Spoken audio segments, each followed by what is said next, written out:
सुप्रभात प्यारे बच्चों। आज हम आरोह में संकलित अध्याय भारत माता पढ़ेंगे, जिसके लेखक पंडित जवाहरलाल नेहरू जी हैं, जो भारत के प्रथम प्रधानमंत्री थे। तो उन्होंने लिखा कि क्योंकि उस समय हमारा देश पराधीन था और वे जब भी किसी जलसे में जाते तो वहाँ भारतीयों से पूछते कि ये भारत माता कौन है, अर्थात हिंदुस्तानी की वे चर्चा करते। तो इसको हम पढ़ते। अक्सर जब मैं एक जलसे से दूसरे जलसे में जाता होता और इस तरह चक्कर काटता रहता था, तो इन जलसों में मैं अपने सुनने वालों से अपने इस हिंदुस्तान या भारत की चर्चा करता। जवाहरलाल नेहरू जी कहते हैं कि जब कई बार जो जलसे में जाते या किसी सभा को संबोधित कर रहे होते, तो वहाँ उस सभा में वे अपने सुनने वालों से इस हिंदुस्तान के बारे में बातें करते थे। भारत एक संस्कृत शब्द है और इस जाति के परंपरागत संस्थापक के नाम से निकला हुआ है। मैं शहरों में ऐसा बहुत कम करता, क्योंकि वहाँ के सुनने वाले कुछ ज़्यादा सयाने थे और उन्हें दूसरे ही किस्म की ग़िज़ा की ज़रूरत थी।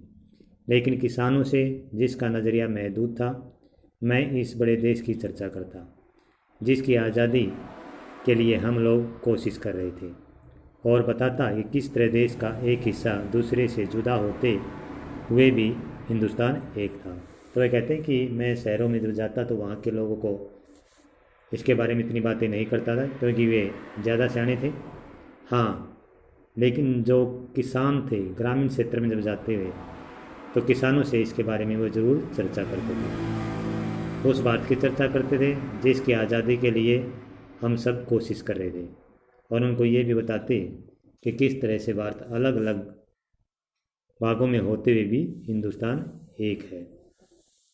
मैं उन मसलों का जिक्र करता जो उत्तर से लेकर दक्षिण तक और पूर्व से लेकर पश्चिम तक किसानों के लिए एक से थे, और स्वराज्य का भी जिक्र करता जो थोड़े लोगों के लिए नहीं बल्कि सभी के फायदे के लिए हो सकता था।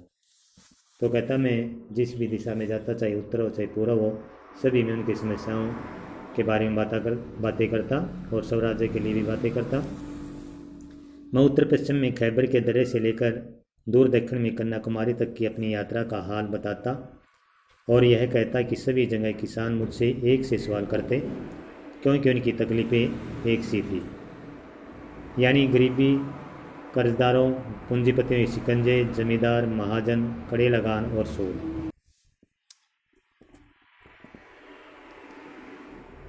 कहता कि मैं उत्तर पश्चिम में जब खैबर के दर्रे से लेकर दूर दक्षिण में कन्याकुमारी तक, यानी कि उत्तर से लेकर दक्षिण तक, कश्मीर से लेकर कन्याकुमारी तक अपनी यात्रा का हाल उन्हें बताता, और सभी किसान मुझसे एक जैसी सवाल करते। क्योंकि सभी किसानों की एक जैसी समस्याएं होती थी।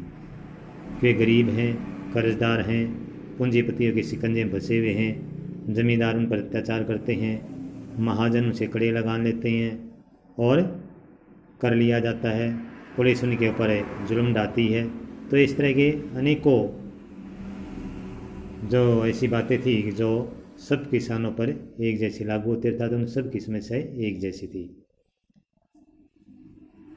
ये सभी बातें गुथी हुई थी उस डड्डे के साथ जिसे एक विदेशी सरकार ने हम पर लाद रखा था, और इनसे छुटकारा भी सभी को हासिल करना था।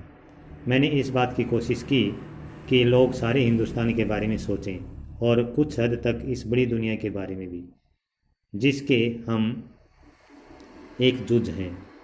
तो कहता कि मैं सोचता था कि जो लोग हैं वे पूरी दुनिया ही, भारत के अलावा पूरी दुनिया के बारे में भी जानें। मैं अपनी बातचीत में चीन, स्पेन, अबिसिनिया, मध्य यूरोप, पश्चिमी एशिया में होने वाले कशमकशों का भी जिक्र ले आता। मैं उन्हें सोवियत यूनियन में होने वाली अचरज भरी तब्दीलियों का हाल भी बताता और कहता कि अमेरिका ने कैसी तरक्की की है। यानी कि वो बताता कि चीन, स्पेन, मध्य यूरोप, पश्चिमी एशिया में क्या क्या हो रहा है उनके बारे में बताता। किस तरह सोवियत यूनियन में तब्दीली आ रही है उनको बताता मैं। यह काम आसान न था, लेकिन जैसा मैंने समझ रखा था वैसा मुश्किल भी न था। यानी कि उनको समझाना इतना आसान भी नहीं था। इससे अगला भाग हम अगली वीडियो में पढ़ेंगे। धन्यवाद।